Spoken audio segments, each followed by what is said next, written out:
자, 이제 두 번째 봅시다. 두 번째. 자, 두 번째는 자, 페이지 몇 페이지야? 자, 128페이지인데 생명 시스템에서 다른 점이 있다면 무슨 반응이야? 화학 반응이라고 나와 있지. 그지? 그러니까 여기에서는 사실은 이게 생명 파트지만 화학 파트랑 생명 파트랑 유기적으로 연결된 부분이 나오겠다. 이걸 갖다 내가 확인할 수가 있어. 자, 그런데 여기는 또 되게 간단한 게 두 가지가 나와. 두 가지가.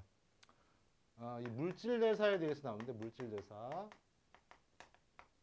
자, 물질 대사라고 하면 뭐를 물질 대사라고 하는지 거기 정의가 나와 있어. 나와 있니? 네. 자, 첫 번째 뭐를 갖다 해야 돼? 아니지. 에너지 출입이 있어야 돼. 에너지가 출입이 돼야 되겠고, 그 다음에 두 번째 단계적으로 일어나고 화학 반응이, 그 다음에 화학 반응 촉매 효소가 관여를 해야 되겠죠.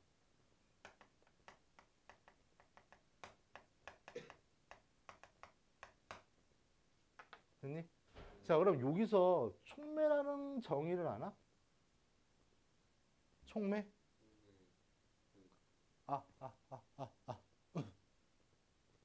나은이 촉매 없어, 그지? 있어, 찾았어.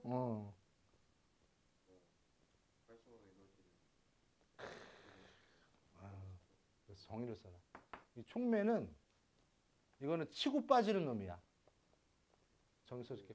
자신은 변하지 않고, 자신은 불변, 변하지 않고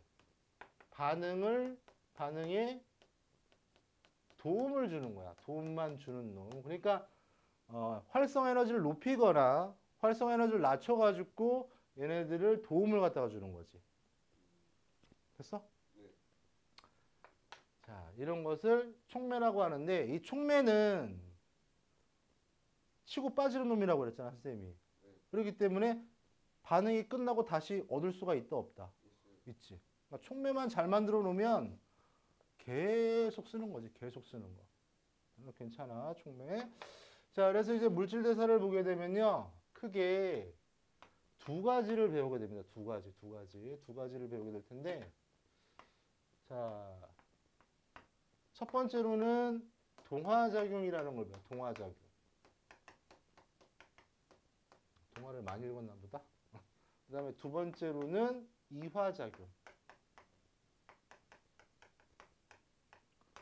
자, 얘네들의 개념은 서로 반대니까 네. 하나만 정확하게 기억해. 그냥 두 개 다 기억하려고 그러다가 다 틀리지 말고 하나만 기억해. 하나만. 네. 동화작용은 가장 핵심이 에너지를 합성해내는 거야. 네. 그게 합성이라는 게 굉장히 중요하고요. 이화작용은 에너지를 분해하는 작용.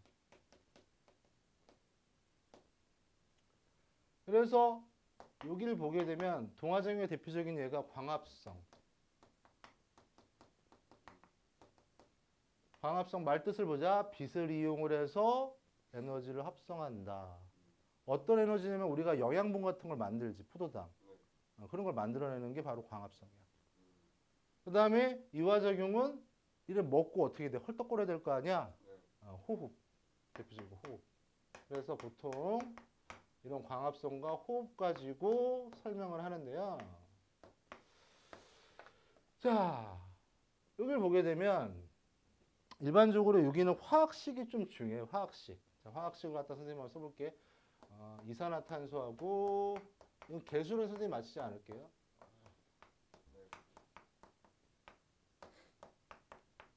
이렇게 되는 거야. 이렇게.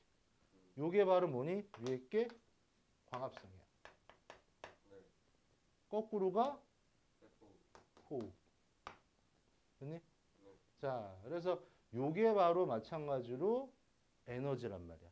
에너지. 근데 이거 봐봐. 이 분자가 굉장히 적었는데 굉장히 큰 분자가 만들어졌지. 그래서 광합성의 또 핵심은 이런 저분자에서 어떤 물질?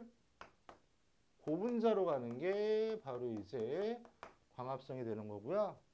그 다음에 호흡은 거꾸로야. 이런 거꾸로. 고분자에서 반대라고 그랬지? 고분자에서 저분자로 가는 거.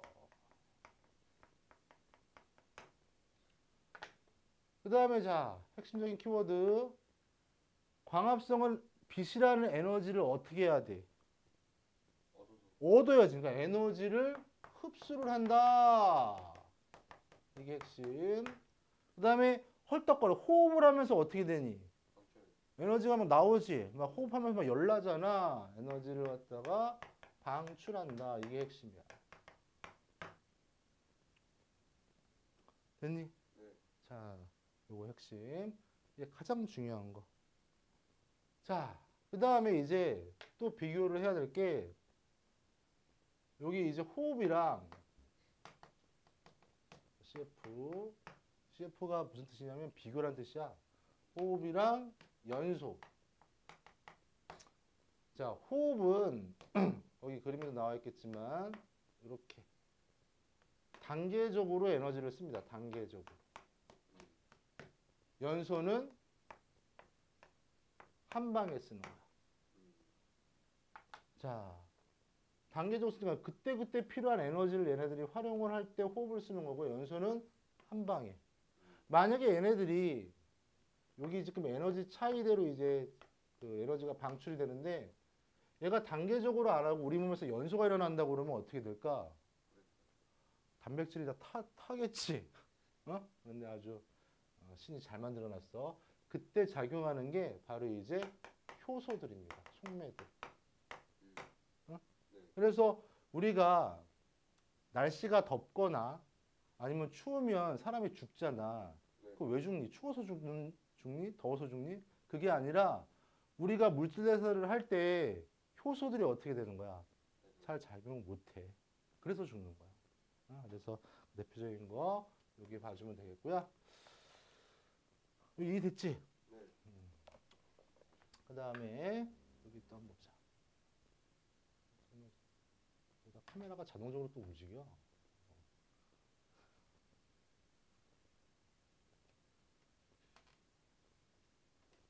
자, 또 여기를 봅시다. 자, 효소. 효소가 나오는데, 효소, 문제도. 효소를 다른 말로 뭐라고 하냐면, 무기촉매라고 합니다. 무기촉매. 유기촉매. 그 다음에 이제 보통 우리가 촉매라고 하면, 이거는 무기촉매야, 무기촉매. 선생님 그러면, 유기, 무기, 이건 뭡니까? 탄소가 포함되어 있어. 열에 굉장히 민감한 게 바로 이제 유기. 탄소가 포함되어 있지 않아서 열에 거의 영향을 받지 않는 게 무기. 그래서 보통 일반적으로 촉매라고 하면 무기촉매를 얘기해요. 그래서 대표적인 애가 Mn 이거 이산화망간.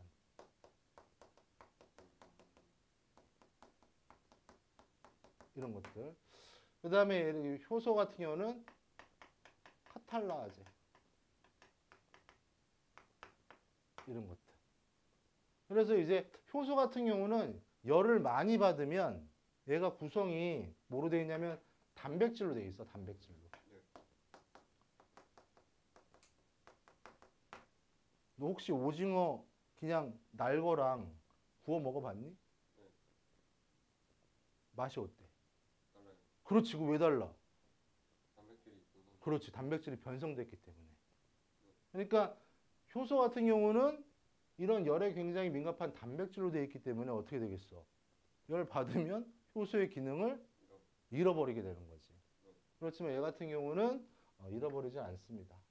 그래서 이 그림을 약간 그려볼게. 이 온도에 따라서 이 반응하는 걸 살펴보면 일반적으로 촉매들은요, 온도가 증가하면 반응성이 굉장히 좋아져. 이게 촉매야. 일반적인 촉매. 이거 예전에 고대 논술에도 나오기도 했었어. 안타깝게도 이제 논술이 안 나오지. 시험 안 보지. 그 다음에 이런 효소 같은 경우는 요렇게 돼. 이렇게. 최적의 온도가 있어. 최적의 온도. 그게 몇 도야? 사람 같은 경우는? 그렇지. 체온. 정말 잘 만들어놨지. 자, 그래서 요거 보면 되겠고요. 자, 그러면 얘가 지금 어떻게 작용하나 보면 이 활성화 에너지를 변화를 시킵니다. 활성화 에너지. 활성화 에너지를 기호로 쓰게 되면 이 A라고 얘기를 합니다. 액티베이트 에너지. 자, 활성화 에너지의 정의부터 한번 봐보자. 활성화 에너지의 정의는 반응에 필요한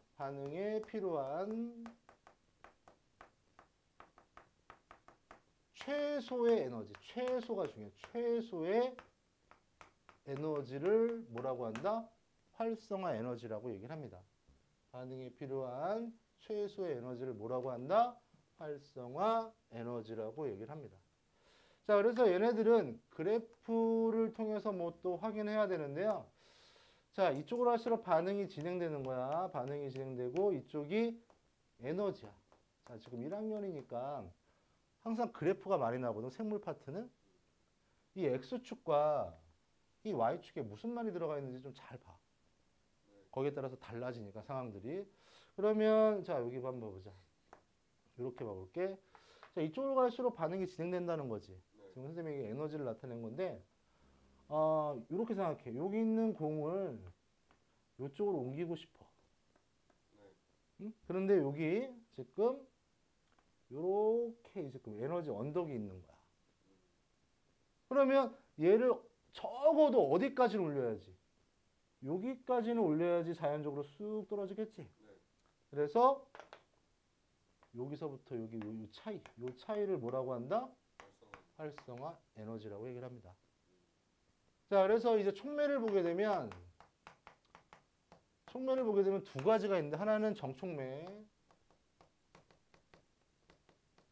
그다음에 하나는 부촉매가 있어. 이 정촉매의 역할은 이 활성화 에너지를 감소시킵니다. 감소시켜. 부촉매는 이런 활성화 에너지를 증가시키는 역할을 해. 자, 그러면 우리 그림상에서도 한번 봐보자. 그림상에서도 보면 만약에 정촉매다 활성화 에너지를 감소시킨대. 그러면 이 에너지 언덕이 어떻게 되는 거야? 작아지는 거죠. 그러니까 얘가 이렇게 가야 되는데 이렇게 샥 가니까 어떻게 되겠어? 속도가 빠르지. 그러니까 반응이 빨라진다. 반응 속도가 증가가 된다. 이거고요. 그다음에 부촉매 같은 경우는 어떻게 돼? 이게 좀 야한 얘기인데 불뚝 섰어. 그러면 이렇게 가야 되잖아. 그러니까 반응 속도가 어떻게 되겠어? 반응 속도는 느려진다. 됐니? 네. 자, 그래서 이렇게 보면 되겠고요. 특히 거기 보게 되면 효소의 기질 특이성이라는 말이 나올 겁니다. 나오니? 네. 특이성에다가 밑줄. 효소 있으면 만나는 애를 뭐라고 하냐면 기질이라고 그래. 기질. 네. 효소랑 만나는 애를 기질이라고 얘기를 하는 거야. 기질. 그래서 특이성이라는 것은 이게 문제 뭐 항상 이게 많이 나올 텐데 이렇게 생각하면 돼. 구별성. 구별을 한다. 효소가. 즉 무슨 말이냐면 이거 갖다 다른 말로 열쇠, 자물쇠 모델이라고 하기도 해. 자물쇠 모델. 자, 효소가 예를 들어서 막 이런 모양이야. 이게 효소래.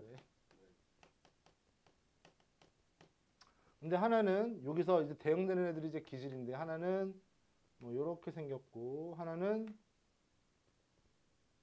이렇게 생겼어. 이게 기질이야. 그래서 얘네들이 만나가지고 뭐 이런 모양을 나타내야 되는데 얘가 여기는 어떻게 돼? 안 맞지? 여기는 맞지? 그렇지? 얘가 어떻게 되는 거야? 얘를 선택하는 거지. 특이하니까 특별히. 그래서 얘네들을 효소의 기질 특이성이라고 얘기하는 거야. 그래서 우리가 이제 가끔 가다가 이제 뭐 시험 문제 보게 되면 뭐 효소를 E라고 써놓고 엔자임, 그 다음에 기질은 substrate. 그래서 이렇게 만난 거를 E 뭐 S. 자, 그래서 이렇게 표현하기도 합니다. 됐니? 자, 그래서 이 효소의 활동으로 예를 들어서 이제 발효식품 뭐 사용하고요. 의학 분야, 뭐 산업 분야 뭐 이렇게 쭉 나와 있는데 뭐 그거는 볼 필요 없을 것 같아. 자, 핵심적인 거 요 내용. 굉장히 중요해요. 이거. 나중에 계속 반복적으로 나와. 이해됐니?